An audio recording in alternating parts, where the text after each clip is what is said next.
Notification लेके आया हूँ।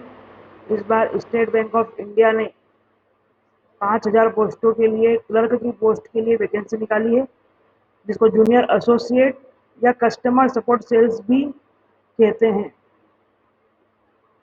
लगभग ये 5000 पोस्ट के लिए वैकेंसी निकाली है स्टेट बैंक ने।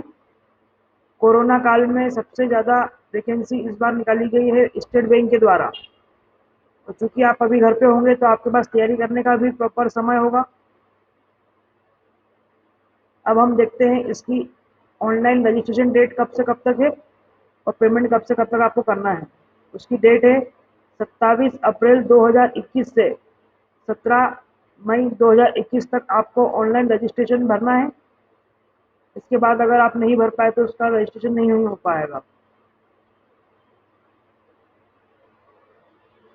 और इसमें हम वैकेंसी देख लेते हैं। इसमें जो ज़रूरी चीज़ है, सबसे खास ज़रूरी चीज़ है कि आप कहीं से भी किसी भी स्टेट से, चाहे अहमदाबाद, चाहे गुजरात, वेस्ट बंगाल, जम्मू कश्मीर, तमिलनाडु, भारत के किसी भी स्टेट से आप वैकेंसी भर सकते हैं।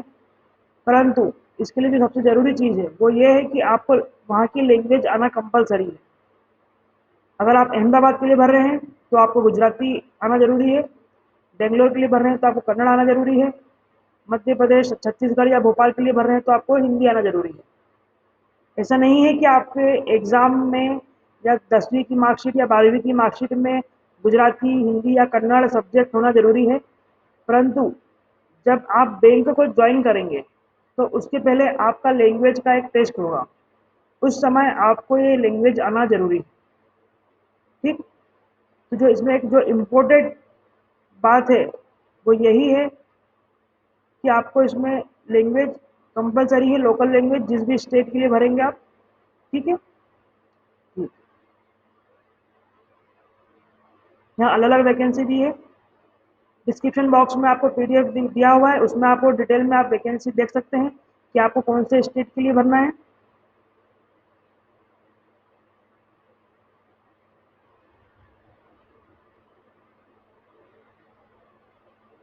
अब इसके लिए जो क्वालिफिकेशन है हम वो देख लेते हैं। क्वालिफिकेशन डेट ध्यान रखिए आप, 16/8/2021, मतलब 16/8/2021 को अगर आप ग्रेजुएट हो जाते हैं तो आपको एग्ज़ाम के लिए आप एलिजिबल रहेंगे। मतलब कि अगर फाइनल ईयर चल रहा है तो भी आप फॉर्म भर सकते हैं। ठीक है, ये देख लीजिए आप, ये लिखा हुआ है यहाँ पर, those who are in final year semester of their graduation में also apply provisionally subject to the condition. अगर आपका एग्जामिनेशन का रिजल्ट 16/8/21 तक आ जाता है तो भी आप ये फॉर्म भर सकते हैं। सिर्फ ग्रेजुएशन कंपलसरी है इसमें, किसी भी फील्ड में हो। ऐसा नहीं है कि आप अकाउंट के हों तो ही भर सकते हैं या आप इंजीनियर हो तो ही भर सकते हैं। इसमें सभी प्रकार के लोग जिनका ग्रेजुएशन कंप्लीट हो चुका है वो फॉर्म भर सकते हैं। एज लिमिट हम देख लेते हैं। एज लिमिट के लिए क्राइटेरिया 1/4/21 दिया हुआ है। ठीक है, कंफ्यूज मत होइएगा, एज लिमिट का क्राइटेरिया अलग है और यहाँ पर ग्रेजुएशन का क्राइटेरिया, क्वालिफिकेशन का क्राइटेरिया अलग है। दोनों की डेट अलग अलग है, आप कंफ्यूज मत होइएगा। एज लिमिट में हम देख लेते हैं, जिनकी age below not below 20 and not about 28, जिनका जन्म जिनकी उम्र 20 साल से कम नहीं हो और 28 साल से ज़्यादा नहीं हो, ऐसे लोग इसमें SBI जूनियर एसोसिएट का फॉर्म डाल सकते हैं। यहाँ डेट भी दी हुई है, डेट मेंशन की हुई है। आपकी बर्थ डेट इनके इन बिटवीन हो तो आप भर सकते हैं। और रिलैक्सेशन दूसरी वैकेंसियों की तरह ही देखिए, SC ST को 5 साल, OBC को 3 साल, हैंडीकैप को 10 साल, हैंडीकैप SC ST को 15 साल और हैंडीकैप OBC को 13 साल का रिलैक्सेशन SBI वैकेंसी में दिया हुआ है।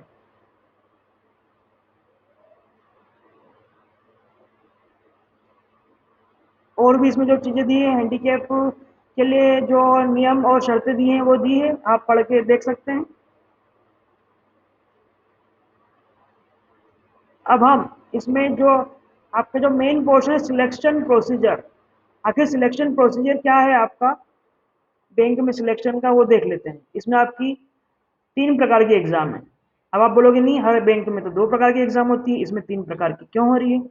मैं पहले ही आपको बता चुका हूँ कि आपका बैंक ज्वाइन करने के पहले एक लोकल लैंग्वेज का टेस्ट होगा। इसमें एक यही स्पेशलाइज है, बाकी अन्य एग्ज़ाम की तरह ही इसमें फेज़ 1 में प्री होगी और फेज़ 2 में मेंस होगी। जिन लोगों का प्री क्वालिफाई होगा वो ही मेंस को दे सकते हैं। ओके, प्री के लिए हम देख लेते हैं। टोटल 100 मार्क्स का आपका पेपर रहेगा, ठीक, और 100 मार्क्स के ही क्वेश्चन रहेंगे। इसमें आपका 1 घंटे का पेपर रहेगा जो कि 3 सेक्शन में रहेगा। इंग्लिश के आपके 30 क्वेश्चन आएंगे जो कि 30 मार्क्स और 20 मिनट के लिए रहेगा। इसी प्रकार से न्यूमेरिकल एबिलिटी में आपके 35 question, 35 marks and 20 minutes. Reasoning में आपके 35 मार्क्स, 35 क्वेश्चन और 20 मिनट्स। अब आप बोलेंगे यहाँ पे ड्यूरेशन अलग अलग क्यों दिया है? जब 100 क्वेश्चन, 100 मार्क्स और 1 आवर दिया तो इसमें अलग अलग सेक्शन के लिए अलग अलग ड्यूरेशन क्यों दिया है? क्योंकि इसमें आपका जैसे अगर इंग्लिश का लैंग्वेज का पेपर कंप्यूटर पे चालू हुआ है तो वो आपका 20 मिनट तक कंटिन्यू चलेगा। ऐसा नहीं है कि आप बीच में छोड़कर दूसरे सेक्शन पे चले जाएं, तो इसीलिए यहाँ पर टाइम दिया हुआ है। इंग्लिश का पेपर आपको 20 मिनट पूरा अटेम्प्ट करना है, न्यूमेरिकल का 20 मिनट अटेम्प्ट करना है, रीजनिंग एबिलिटी का आपको 20 मिनट अटेम्प्ट करना है। ओके, उसके बाद यहाँ पर नेगेटिव मार्किंग भी रहेगी 1/4, ठीक, एक चौथाई आपकी इसमें नेगेटिव मार्किंग रहेगी। मतलब 4 में से 4 क्वेश्चन गलत होने पर आपका 1 नंबर कट जाएगा। जब आपका ये फेज 1 प्रीलिम्स एग्जामिनेशन का पेपर क्वालिफाई हो जाएगा उसके बाद आप फेज 2 का मेन एग्जामिनेशन दे सकते हैं। यह आपका 190 क्वेश्चन का होगा जो कि 200 नंबर का रहेगा और इसका भी टाइम जो है आपका 2 घंटे 40 मिनट का रहेगा। इसमें भी 4 सेक्शन है: general awareness, general English, quantitative aptitude, regional ability and computer aptitude. यहाँ पे ये दोनों कंबाइन रहेंगे। यहाँ पे इनके भी अलग अलग क्वेश्चन नंबर एंड मार्क्स दिए हुए हैं और इसमें भी अलग अलग ड्यूरेशन दिए हुए हैं। तो इसका मीनिंग भी यहाँ पे यही है कि अगर आपने जनरल अवेयरनेस का पेपर स्टार्ट किया है तो वो आपको 35 मिनट तक अटेंड करना ही है। ऐसा नहीं है कि आपका 20 मिनट में पेपर हो गया तो आप 15 मिनट के लिए दूसरे सेक्शन को प्रिपेयर कर सकते हैं, नहीं, आपको जितने मिनट यहाँ दिए हैं उतने मिनट तक उस पेपर को अटेम्प्ट करना ही पड़ेगा। जो टाइम लिमिट मेंशन की गई है वो करना ही पड़ेगी।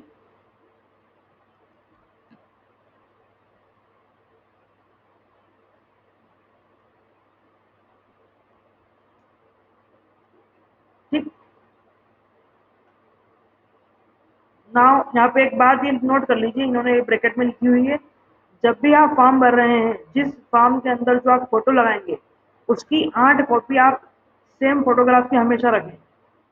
क्योंकि अगर आपका सिलेक्शन होएगा तो सिलेक्शन के बाद जो भी डॉक्यूमेंटेशन का प्रोसीजर रहेगा उसके लिए आपको 8 सेम फोटो ही वहाँ पर सबमिट करने पड़ेंगे। ये ध्यान रखिएगा, नहीं तो आपका सिलेक्शन हो गया और आपके पास डॉक्यूमेंट पूरे नहीं है तो फिर ये आपका बहुत बड़ा नुकसान होगा। अब हम यहाँ पे स्केल पे आ जाते हैं। यहाँ पे स्केल देख रहे हैं 17,900 से 47,920। अब इसका मतलब ये नहीं कि आपने ज्वाइन करा है तो आपको 47,920 मिलेंगे डायरेक्ट।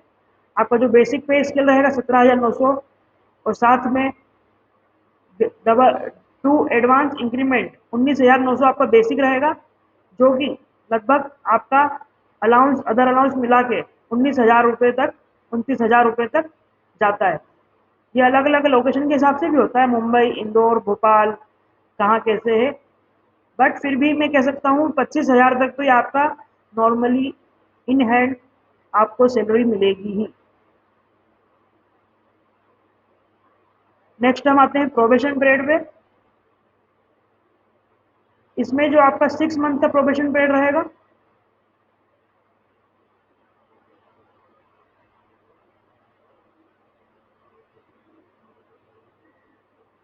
SC ST OBC के लिए यहाँ पर प्री एग्जामिनेशन ट्रेनिंग का भी क्राइटेरिया बैंक ने बनाया है। जो लोग SC/ST कैटेगरी से आते हैं और अगर उन्हें प्री एग्जामिनेशन ट्रेनिंग चाहिए तो वो फॉर्म फिल करते समय इसे भर सकते हैं।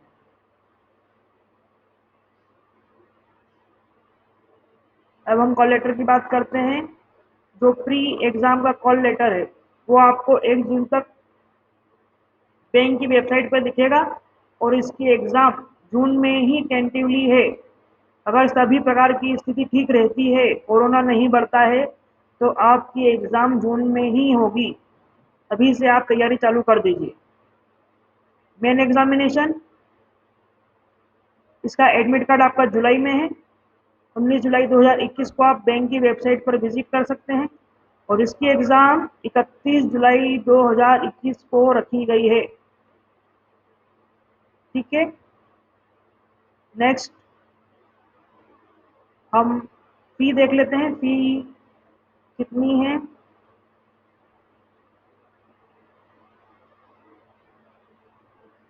फ़ी जो है आपकी SC/ST, handicap, ex serviceman, disable ex serviceman, इन सभी के लिए जो फ़ी स्ट्रक्चर है नील, इनको कोई पैसा नहीं भरना है। एंड जो जनरल, OBC और EWS कैटेगरी के हैं उनको 750 रुपीज़ इसमें नॉन रिफंडेबल फ़ी है।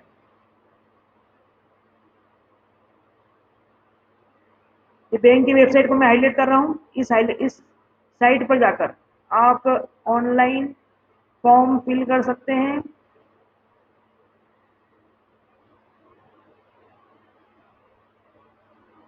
और भी कोई क्वेरी हो आपको एग्ज़ाम से रिलेटेड, फॉर्म से रिलेटेड, तो आप कमेंट बॉक्स में लिख सकते हैं। मैं आपको इसका आंसर दे दूंगा एंड आपको गाइड कर दूंगा। अभी आप फॉर्म फिल करके आपके पास काफ़ी टाइम है। Best of luck. और इतनी ज़्यादा वैकेंसी, लगभग 5000 वैकेंसी स्टेट बैंक ने निकाली है, जो कि और किसी बैंक ने अभी पिछले 2 से 3 साल में नहीं निकाली है। ये बहुत ही अच्छा मौका है यंग लोगों के लिए जो कि बैंक के लिए प्रिपरेशन कर रहे हैं, जो कि बैंक के लिए काम करना चाहते हैं। तो good bye friends and best of luck.